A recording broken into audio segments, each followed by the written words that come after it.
इस विश्व में केवल शरीर मरते हैं, लेकिन आत्मा अविनाशी है। शरीर के मरने पर भी आत्मा नहीं मरती है। दोस्तों, यहाँ भगवान श्री कृष्ण कहते हैं कि आत्मा न कभी जन्म लेती है और ना कभी मरती है। वो अजन्म, नित्य, सनातन और पुरातन है, जो शरीर के मारे जाने के बाद भी नहीं मरती है। जो सचमुच ज्ञानी होते हैं वो ना उनका शोक करते हैं जो मर गए हैं, और ना ही उनका शोक करते हैं जो अभी जिंदा है, क्योंकि वो जानते हैं कि जो मर गया है वो फिर से जन्म लेगा, और जो अभी जीवित है वो अवश्य ही मर जाएगा। मरने वाला फिर से जन्म लेगा, क्योंकि केवल शरीर का नाश होता है। शरीर के अंदर जो आत्मा है वो कभी भी नहीं मरता है, क्योंकि आत्मा को ना कोई शस्त्र काट सकता है, और ना ही उसे अग्नि जला सकती है, ना ही जल गला सकता है, और ना ही इसे वायु सुखा सकती है। अपने मन को नियंत्रित करो। दोस्तों, यहाँ भगवान श्री कृष्ण कहते हैं कि मनुष्य के शरीर का एक अदृश्य अंग है मन, जो दिखाई नहीं देता, परंतु वही इस शरीर का सबसे शक्तिशाली हिस्सा है। मनुष्य को में के घमंड की मदिरा पिलाकर मदहोश करने वाला पाखंडी केवल ये मन ही है। उसके हाथों में मोहमाया का जाल है, जिसे वो मनुष्य की कामनाओं पर टालता रहता है और उसे अपने वश में करता रहता है। ये मन शरीर से भी मोह करता रहता है, और अपनी खुशियों से भी और अपने दुखों से भी मोह करता रहता है। खुशियों में खुशियों भरी गीत गाता है, और दुख में दुख भरे गीत गुनगुनाता है।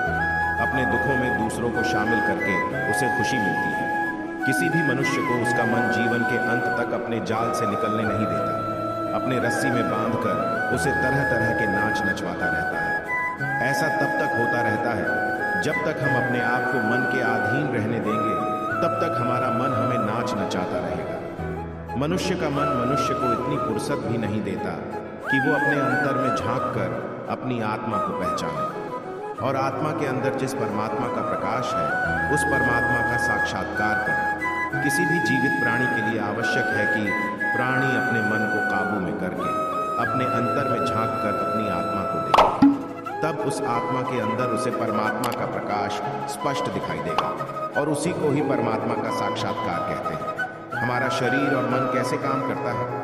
दोस्तों, यहाँ भगवान श्री कृष्ण कहते हैं कि मनुष्य का शरीर एक रथ के भांति है, जैसे आंख, कान, नाक, जीभ और त्वचा आदि। इन इंद्रियों घोड़ों को जो सारथी चलाता है वो सारथी ही हमारा मन है, और उस रथ में बैठा हुआ स्वामी वही हमारी आत्मा है।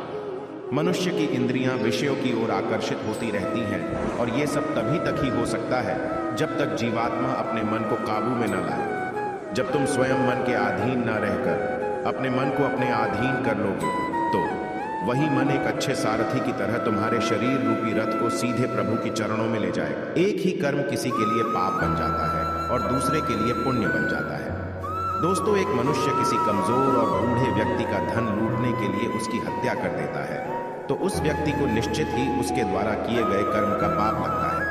और यदि दुष्ट मनुष्य किसी स्त्री के साथ जबरदस्ती बलात्कार करने की कोशिश कर रहा है, तो उस स्त्री की रक्षा करने के लिए अगर कोई व्यक्ति उस दुष्ट मनुष्य की हत्या कर देता है, तो उसका उसे पाप नहीं लगता है, बल्कि पुण्य लगता है। दोस्तों, कर्म तो वही रहा, किसी की हत्या करना, परंतु उस कर्म के पीछे की भावना क्या है और मारने वाले की नीयत क्या है। इसी के फर्क से ही एक ही कर्म किसी के लिए पाप हो सकता है और दूसरे के लिए पुण्य हो सकता है। जिस भावना और नीयत से मनुष्य कर्म करता है, उस नीयत के कारण एक ही कर्म किसी के लिए पाप बन जाता है और किसी के लिए पुण्य बन जाता है। कर्म के इस ज्ञान के द्वारा ही मनुष्य को कर्म, विकर्म और अकर्म की पहचान होती है। दोस्तों, इसका अर्थ यह है कि मनुष्य जब निष्काम भावना से कर्म करता है तो उस कर्म का फल उसे नहीं भोगना पड़ता है, इसीलिए वो अकर्म हो जाता है। कर्म उसे कहते हैं जिसे सकाम भाव से और फल की इच्छा से किया जाता है। उसका फल मनुष्य को उसके कर्म के अनुसार अवश्य मिलता रहता है। अच्छे कर्म का फल अच्छा मिलता है और बुरे कर्म का बुरा फल मिलता है। और जो असत्य, कपट, हिंसा आदि अनुचित और निश्चित कर्म को विकर्म कहते हैं, गीता का उपदेश इन हिंदी -10 हर मनुष्य का प्रथम धर्म क्या है और अपने धर्म का विधान मनुष्य खुद बनाता है। दोस्तों, इसका अर्थ समझाते हुए भगवान श्री कृष्ण कहते हैं कि धर्म का जो विधान है, अगर उसे किसी दूसरे ने बनाया हो तो वो तुम्हारा धर्म नहीं हो सकता है।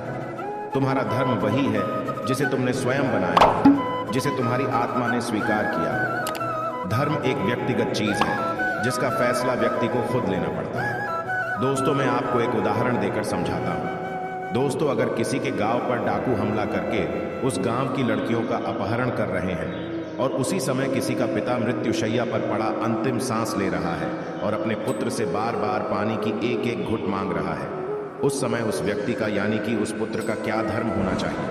वो मरते हुए अपने पिता के कंठ में अंतिम समय गंगा जल की बूंद बूंद टपकाता हुआ अपने पुत्र धर्म का पालन करे, या फिर उसके गांव की लड़कियों पर जो संकट आ गया है उनकी रक्षा के लिए अपने हाथ में तलवार उठाते हुए उन डाकुओं का मुकाबला करें?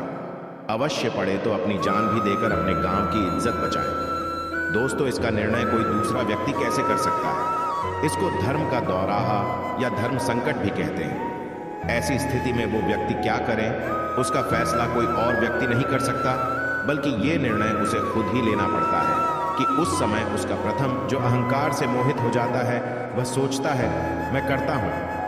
जो अज्ञानी व्यक्ति होता है वो यह गलतफहमी पाल लेता है कि मैं करता हूँ, सभी कार्य मेरे द्वारा किए जा रहे हैं, ऐसा जान उसमें अहंकार घर कर लेता है।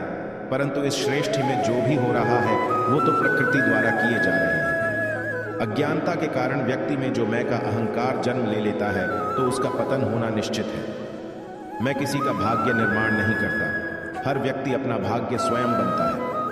श्री कृष्ण कहते हैं कि वो किसी के भी भाग्य के निर्माता नहीं है, व्यक्ति खुद ही अपना भाग्य लिखता है। आप जैसा बीज बोएंगे आप वैसी ही फसल ही काटेंगे, आप जैसा कर्म करेंगे आपको वैसे है परिणाम मिलेंगे। यदि विद्यार्थी मन लगाकर पढ़ाई करेंगे तो परीक्षा में सफल होंगे। इसलिए हर व्यक्ति का भाग्य तभी बदलेगा जब वो ऐसे कर्म करेगा। जो कुछ भी है वो वर्तमान में है, जो बीत गया है वो नहीं आएगा, और जो आने वाला है उसकी चिंता नहीं, बल्कि खुले हाथों से इसका स्वागत करें। दोस्तों, जाते जाते एक बात अवश्य कहना चाहता हूँ। अगर वीडियो पसंद आए तो वीडियो को लाइक, सब्सक्राइब और दोस्तों को शेयर कीजिए, और वीडियो कैसा लगा है वह कमेंट में बता दीजिए। धन्यवाद।